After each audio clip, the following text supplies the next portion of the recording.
Depot RTC conductor నేను United workers union ఆధ్వర్యంలో ఈరోజు రాష్ట్ర ప్రభుత్వం ఏదైతే ఆర్టీసీ స్థలాలను లీజు పేరుతోటి ప్రైవేట్ వారికి అన్యాక్రాంతం చేస్తుందో ఆ విధానాన్ని వ్యతిరేకిస్తూ ఇక్కడ గేట్ మీటింగ్ నిర్వహించడం జరిగింది. ఇప్పుడు మనకి 78 సంవత్సరాల కిందట 200 సంవత్సరాలు బ్రిటిష్ వాళ్ళు పాలించారు. బ్రిటిష్ వాళ్ళు మన దేశాన్ని పాలించి కోట్లాది రూపాయల ఆస్తుల్ని వాళ్ళ దేశాలకు తరలించిపోయారు. కానీ వాళ్ళు విదేశాలు కాబట్టి మన ఆస్తులు అంటే దోచుకుపోయారు.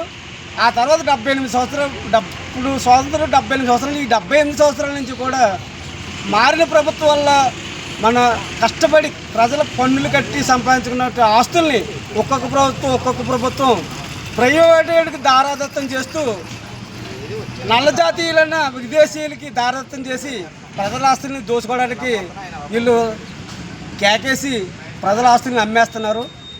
ఇప్పుడు వరకు జరిగినటువంటి 90 సంవత్సరాలకి లీజుకి ఇస్తూ లూలుమాలకి విద్యాధరపురం గవర్నర్పేట 2 డిపోల్ని లూలుమాలకి 99 సంవత్సరాలకి లీజుకి ఇచ్చి కనీసం ప్రభుత్వంలో ఉన్నటువంటి లీజు కూడా ఇవ్వకుండా వాళ్ళకి దారాదత్తం చేసి ఈ ఆస్తుల్ని అన్యాక్రాంతం చేయడానికి 137 జీవో తీసుకొచ్చింది కూటమి ప్రభుత్వం.